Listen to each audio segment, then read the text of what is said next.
menjadi anggota tubuh Kristus. Shalom mitra produktif. Jumpa lagi dengan saya, Pastor Tommy Ringo, di Tahta Daud Channel dan Podcast Produktif dalam program 50 episode kehidupan yang dikendalikan oleh tujuan yang alkitabiah. Untuk apa kita ada di dunia ini? Episode 17. Sebelum kita belajar bersama dan memulai perjalanan rohani yang mengasyikkan ini, mari kita memperkatakan dan merenungkan firman Allah yang tertulis dalam surat Efesus 2 ayat 19 yang berkata, "Demikianlah kamu bukan lagi orang asing dan pendatang, melainkan kawan sewarga dari orang-orang kudus dan anggota-anggota keluarga Allah." Dari ayat tersebut kita diingatkan bahwa Anda dipanggil untuk menjadi anggota tubuh Kristus, bukan hanya percaya. Bahkan di dalam kesempurnaan di Taman Eden yang tanpa dosa sekalipun, Allah berkata di dalam Kejadian 2 ayat 18, "Tidak baik kalau manusia itu seorang diri saja." Ini membuktikan kita diciptakan untuk hidup dalam komunitas, dibentuk untuk persekutuan, dibentuk untuk berkeluarga. Karena apa? Karena tidak ada seorang pun yang dapat menggenapi tujuan Allah secara sendirian.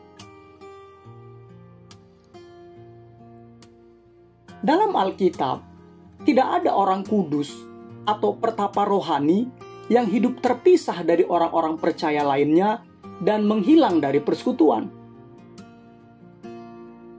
Alkitab menulis bahwa kita disatukan bersama, dihubungkan bersama, dibangun bersama, jadi anggota bersama, ahli waris bersama, dicocokkan bersama, dipersatukan bersama, dan akan diangkat bersama-sama.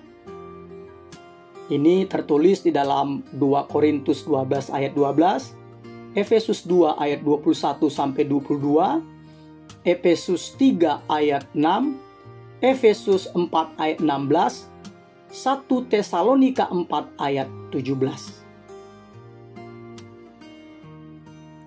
Anda disatukan dengan orang percaya lainnya untuk menjadi keluarga Allah. Anda terhubung dengan orang percaya lainnya supaya kita saling memperlengkapi dan kita akan bersama-sama dalam kekekalan. Firman Allah berkata dalam surat Roma 12 ayat 5. "Demikian juga kita, walaupun banyak, adalah satu tubuh di dalam Kristus. Tetapi kita masing-masing adalah anggota yang seorang terhadap yang lain."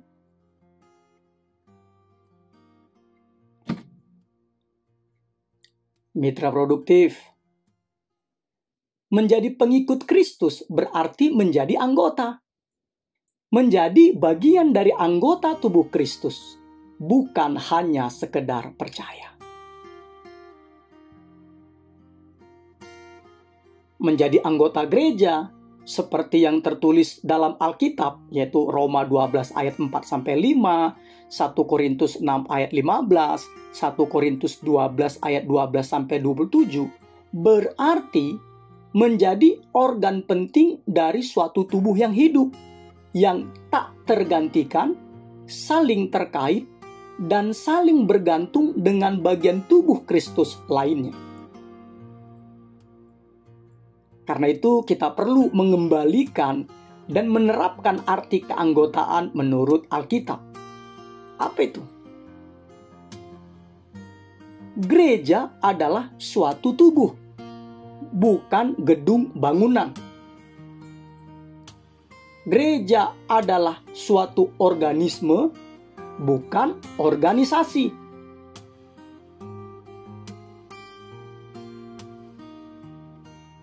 Supaya organ-organ tubuh berfungsi, maka semuanya harus terhubung pada tubuh. Hal yang sama juga berlaku bagi Anda sebagai bagian dari tubuh Kristus. Ingat, Anda diciptakan untuk peran khusus. Tetapi Anda akan kehilangan tujuan kedua dalam hidup ini jika tidak melekat pada sebuah gereja lokal yang hidup.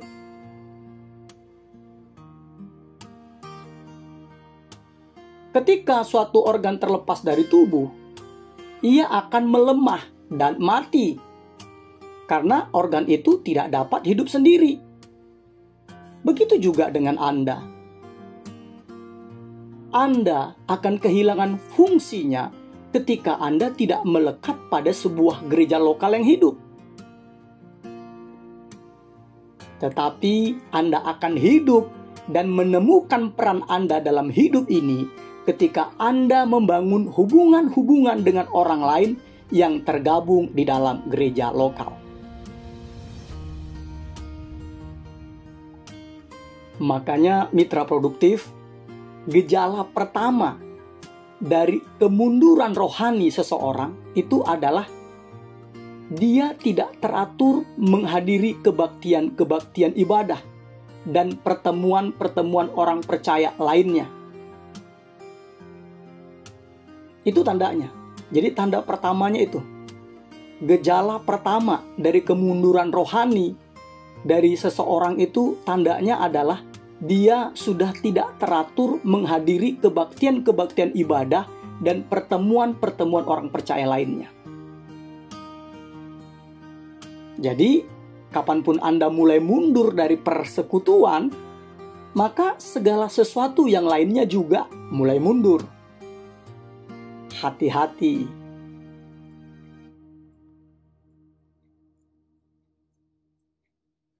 Keanggotaan di dalam keluarga Allah itu penting. Bukan untuk diabaikan begitu saja. Gereja adalah karena rencana Allah bagi dunia. Dalam Injil Matius 16 ayat 18 Yesus berkata, "Aku akan mendirikan jemaatku." Nah, kata jemaatku dalam bahasa Inggrisnya ini my church, gerejaku. Dan alam maut tidak akan menguasainya. Ini berarti gereja tidak dapat dihancurkan dan akan ada selalu sampai selama-lamanya. Gereja akan memiliki kehidupan yang lebih lama dari alam semesta. Begitu juga dengan peran Anda di dalamnya. Orang yang berkata, "Aku tidak membutuhkan gereja." Orang itu adalah orang yang sombong atau bodoh. Kenapa? Ya, karena gereja itu begitu penting sehingga Yesus Kristus mati di kayu salib untuknya. Seperti yang tertulis dalam Efesus 5 ayat 25. Kristus telah mengasihi jemaat, Inggrisnya church, gereja, dan telah menyerahkan dirinya baginya.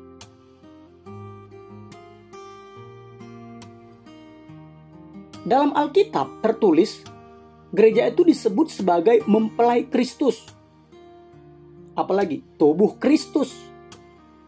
Ini tertulis dalam surat 2 Korintus 11 ayat 2, Efesus 5 ayat 27, Wahyu 19 ayat 7. Berarti kita tidak boleh berkata, "Aku mengasihimu Yesus, tetapi aku tidak menyukai mempelaimu." Ingat, gereja adalah mempelai Kristus. Atau kita berkata demikian, "Aku menerimamu Yesus, tetapi aku menolak tubuhmu." Ingat, gereja adalah tubuh Kristus. Tetapi sayangnya, banyak orang Kristen memanfaatkan gereja, tetapi tidak mengasihinya. Banyak orang Kristen, sekali lagi ya, memanfaatkan gereja, tetapi tidak mengasihinya. Mereka datang ke gereja kalau ada maunya. Setelah kemauan atau kepentingan mereka terpenuhi, mereka dengan seenaknya meninggalkannya. Menyedihkan sekali.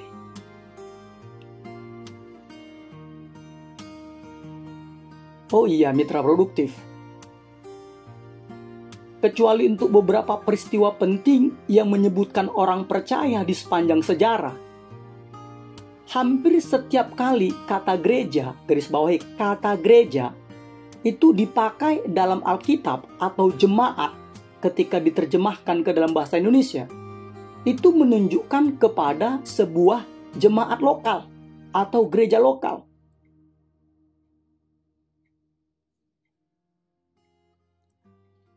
Dan dari ayat-ayat Alkitab yang disebutkan tadi menyimpulkan bahwa seorang Kristen tanpa sebuah gereja lokal adalah sama seperti sepotong organ tanpa tubuh, domba tanpa kumpulan domba, atau anak tanpa keluarga.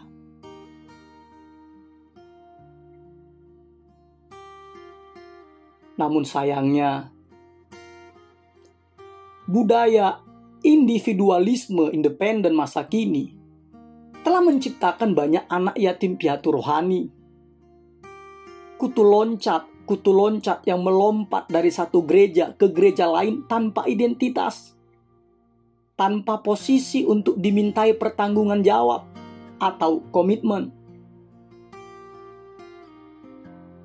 Banyak orang yang yakin bahwa seseorang dapat menjadi orang Kristen yang baik tanpa menjadi anggota. Bahkan banyak orang yang yakin bahwa mereka dapat menjadi orang Kristen yang baik hanya sekedar menghadiri gereja lokal saja. Hanya menghadiri, bukan terlibat di dalamnya. Tetapi Allah akan sangat tidak setuju. Karena apa? Karena firman Allah yang tertulis dalam Alkitab memberikan banyak alasan yang kuat mengapa kita berkomitmen dan aktif dalam persekutuan gereja lokal.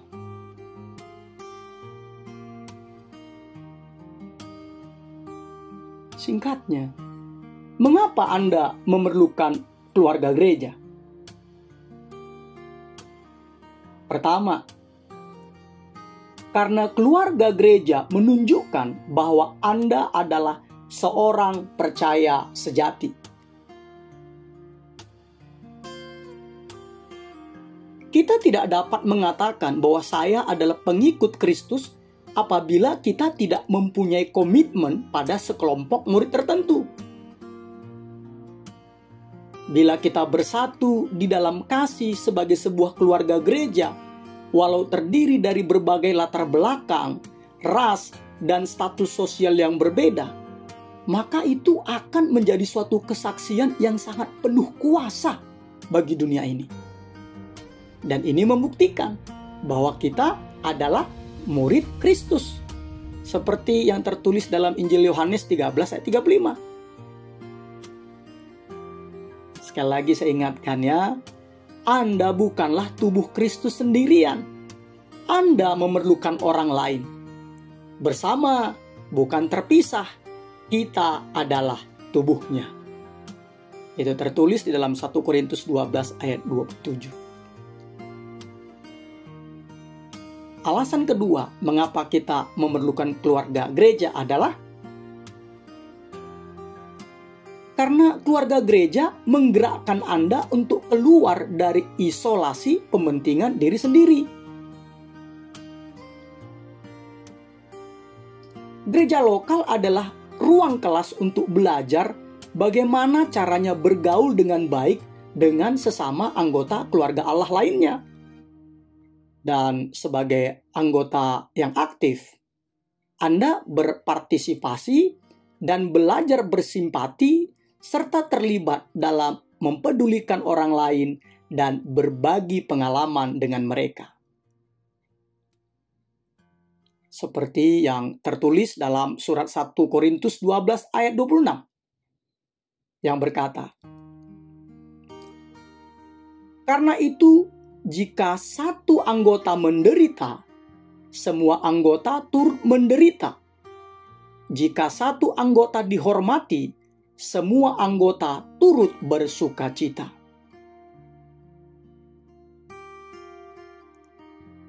Hanya dengan pertemuan yang teratur dengan orang percaya lainnya, yang biasa dan tidak sempurnalah,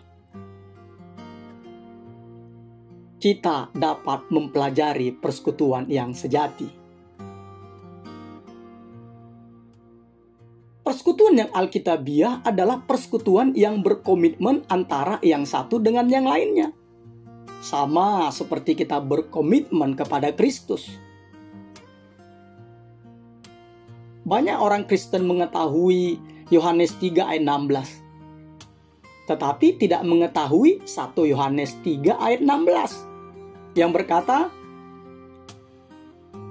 demikianlah kita ketahui kasih Kristus, yaitu bahwa Ia telah menyerahkan nyawanya untuk kita. Jadi kita pun wajib menyerahkan nyawa kita untuk saudara-saudara kita.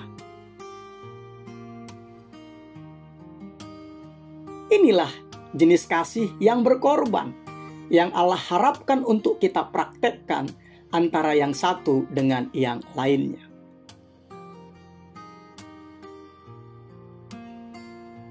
Alasan yang ketiga, mengapa kita memerlukan keluarga Allah adalah karena gereja akan membantu Anda mengembangkan otot-otot rohani Anda.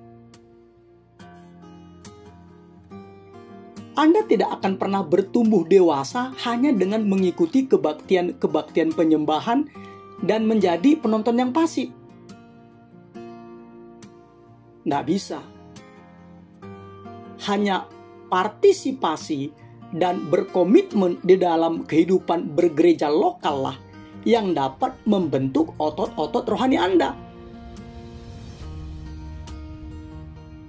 Makanya frasa kata satu sama lain atau satu dengan yang lainnya itu dipakai lebih dari 50 kali di dalam Alkitab Perjanjian Baru.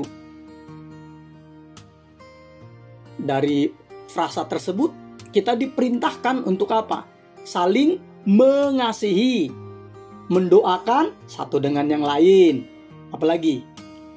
Menguatkan satu sama lain, menasehati satu sama lain, menyapa satu dengan lainnya, melayani satu sama lain, mengajar satu dengan yang lainnya, menerima satu dengan yang lainnya, menghormati satu sama lain, membawa beban satu dengan yang lainnya, mengampuni satu sama lain, memberi diri satu dengan lainnya, merendahkan diri satu sama lain, dan banyak lagi yang dilakukan secara bersama-sama.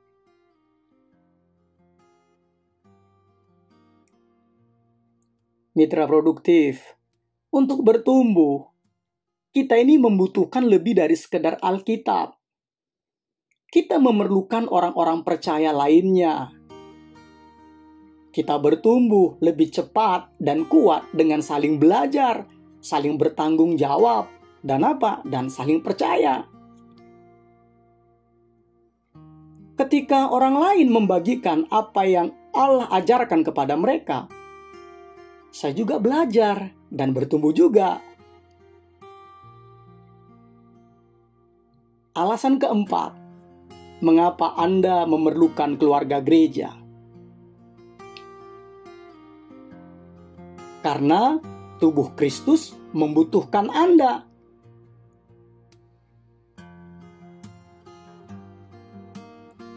Allah menyediakan peran unik dan khusus untuk Anda di dalam keluarganya.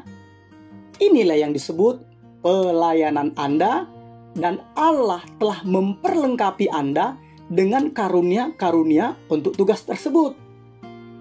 Seperti yang tertulis dalam surat 1 Korintus 12 ayat 7, terjemahan New Living Translation yang berkata,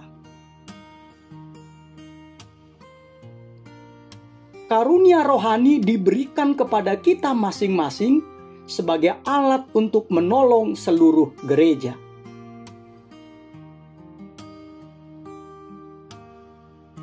Persekutuan di gereja lokal Anda adalah tempat yang dirancang Allah untuk menemukan, mengembangkan, dan memakai karunia-karunia Anda.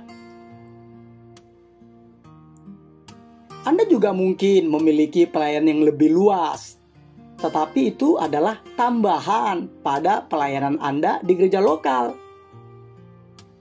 Kok bisa? Ya ingat, Yesus itu tidak pernah berjanji untuk membangun pelayanan Anda.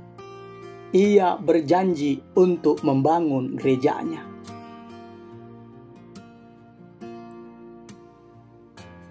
Mitra produktif, Anda akan mengambil bagian dalam misi Kristus di dunia.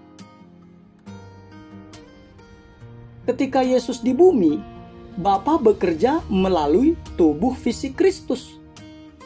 Tetapi sekarang Ia memakai tubuh rohaninya. Dan gereja adalah tubuh rohaninya, alat Allah di bumi ini. Jadi kita bukan hanya harus meneladani kasih Allah dengan saling mengasihi, kita juga harus membawa kasih Allah bersama-sama kepada seluruh dunia ini.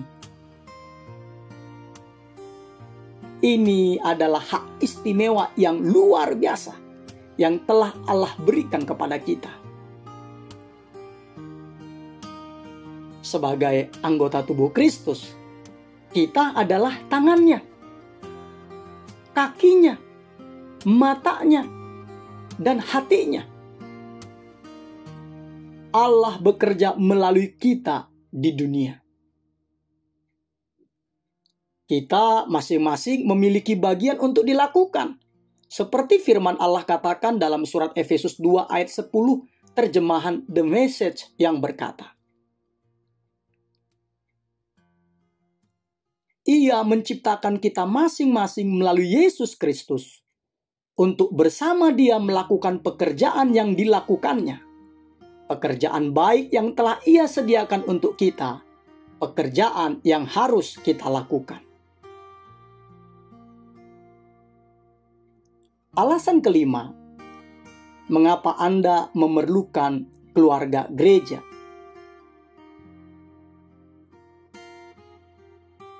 Karena keluarga gereja akan membantu menjaga Anda dari kemunduran.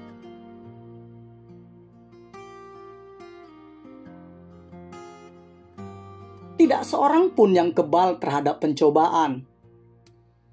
Pada situasi tertentu, Anda dan saya dapat berbuat dosa apapun. Itu kita bisa baca di dalam 1 Korintus 10 ayat 12, Yeremia 17 ayat 9, 1 Timotius 1 ayat 19. Dan Allah mengetahui hal ini, sehingga Allah menugaskan kita sebagai pribadi yang bertanggung jawab untuk saling menjaga satu dengan yang lainnya, seperti yang tertulis dalam surat Ibrani 3:13 yang berkata, Tetapi nasihatilah seorang akan yang lain setiap hari, selama masih dapat dikatakan hari ini, supaya jangan ada di antara kamu yang menjadi tegar hatinya karena tipu daya dosa. Ini berarti slogan yang berkata, uruslah urusanmu sendiri. Berarti itu bukanlah slogannya orang Kristen. Kenapa? Ya, karena kita dipanggil dan diperintahkan untuk peduli dalam kehidupan orang percaya lainnya. Jika Anda mengetahui seseorang sedang goyah atau sedang menyimpang secara rohani saat ini, itu menjadi tanggung jawab Anda untuk menjaga dan membawanya kembali ke dalam persekutuan.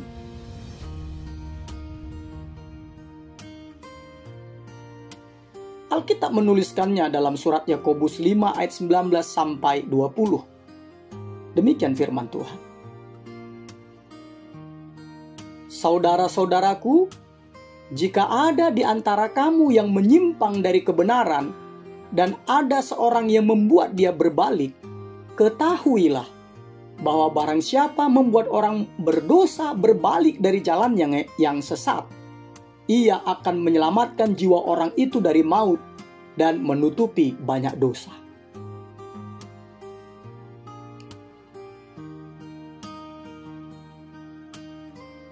Manfaat lain dari gereja lokal mitra produktif itu adalah menyediakan perlindungan rohani dari para pemimpin yang saleh.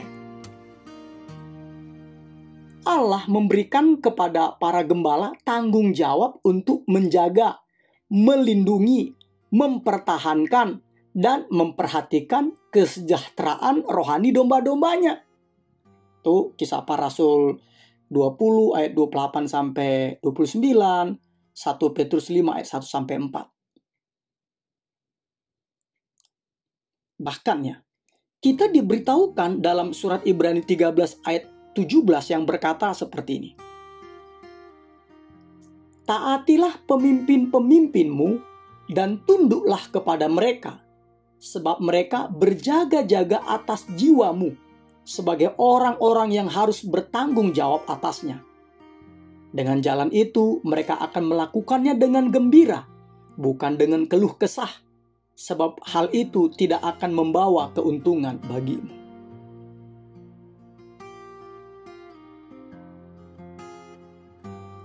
Setan atau iblis itu menyukai orang-orang percaya yang terisolasi, yang memisahkan diri dari kehidupan tubuh, yang memisahkan diri dari keluarga Allah, dan tidak menjadi tanggung jawab pemimpin rohani. Kenapa? Karena iblis tahu mereka tidak memiliki pertahanan dan kekuatan untuk melawan taktik si iblis.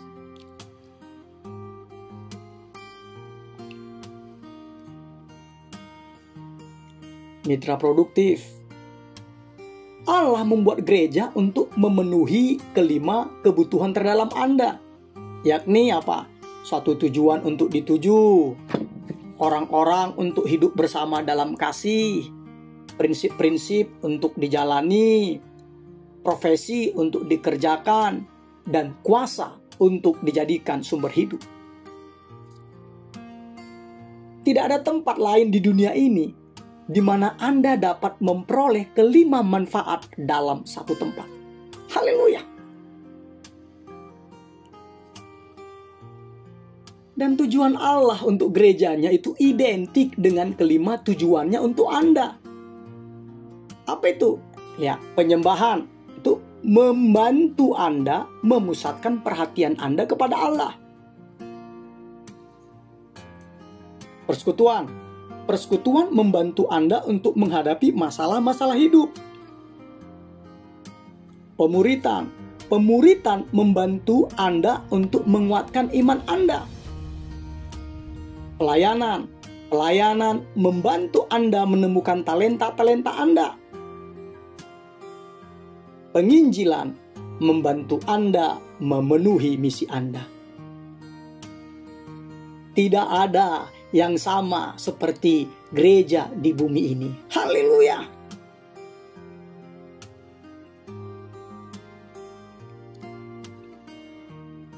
Mitra produktif, sekarang tergantung pilihan Anda.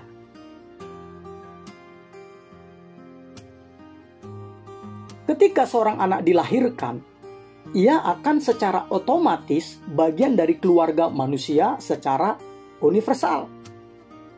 Tetapi anak itu juga perlu menjadi anggota dari keluarga tertentu agar dapat memperoleh perawatan dan pemeliharaan serta bertumbuh sehat dan kuat. Hal yang sama juga berlaku secara rohani. Jika Anda dilahirkan kembali, secara otomatis Anda menjadi bagian dari keluarga Allah secara universal. Tetapi Anda juga perlu menjadi anggota gereja lokal supaya Anda dirawat, dipelihara, dilindungi, dan bertumbuh sehat dan kuat.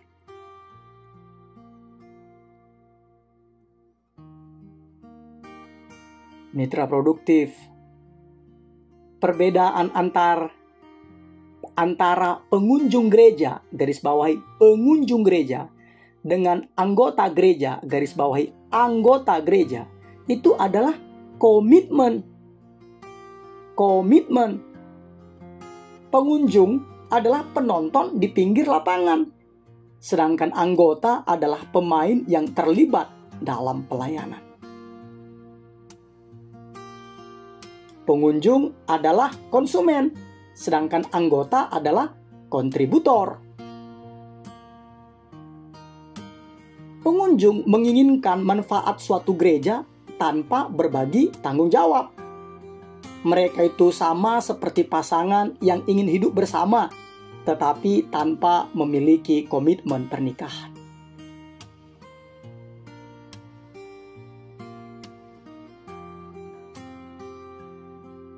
Mengapa penting bagi kita untuk menjadi anggota gereja lokal?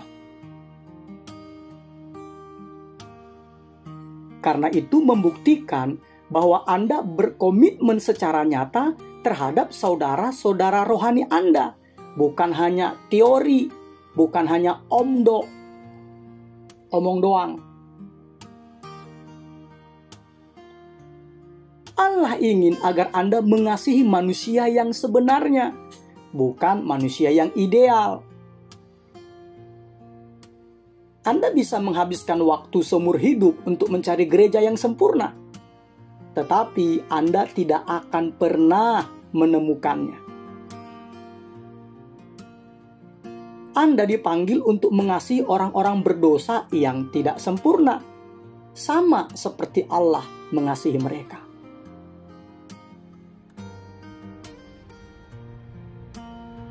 Mitra produktif, kehidupan orang Kristen bukan sekedar berkomitmen kepada Kristus. Kehidupan Kristen juga berkomitmen kepada orang Kristen lainnya.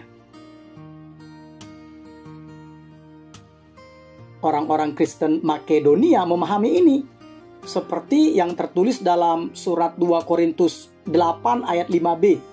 Dikatakan demikian. Mereka memberikan diri mereka pertama-tama kepada Allah, kemudian oleh karena kehendak Allah juga kepada kami.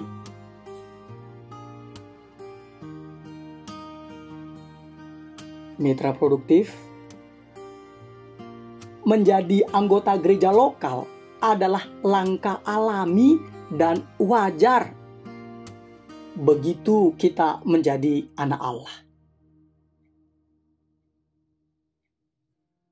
Anda menjadi seorang Kristen dengan menyerahkan diri Anda kepada Kristus. Tetapi Anda menjadi anggota gereja dengan menyerahkan diri Anda kepada sebuah kelompok orang percaya tertentu. Keputusan yang pertama, yaitu menyerahkan diri kepada Kristus, membawa kepada keselamatan. Keputusan yang kedua, yaitu menyerahkan diri Anda kepada sebuah kelompok orang tertentu, membawa Anda kepada persekutuan.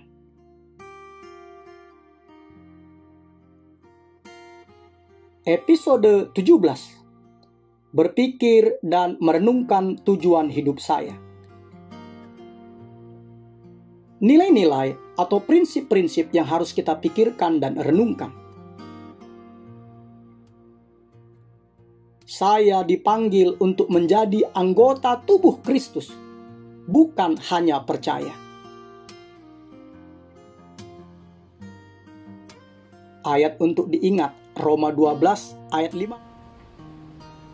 Demikian juga kita, walaupun banyak, adalah satu tubuh di dalam Kristus, tetapi kita masing-masing adalah anggota yang seorang terhadap yang lain.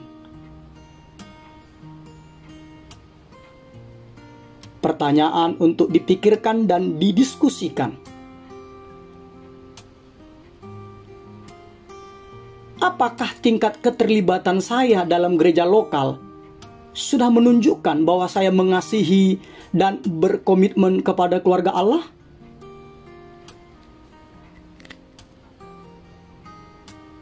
Immanuel, Allah menyertai kita mitra produktif.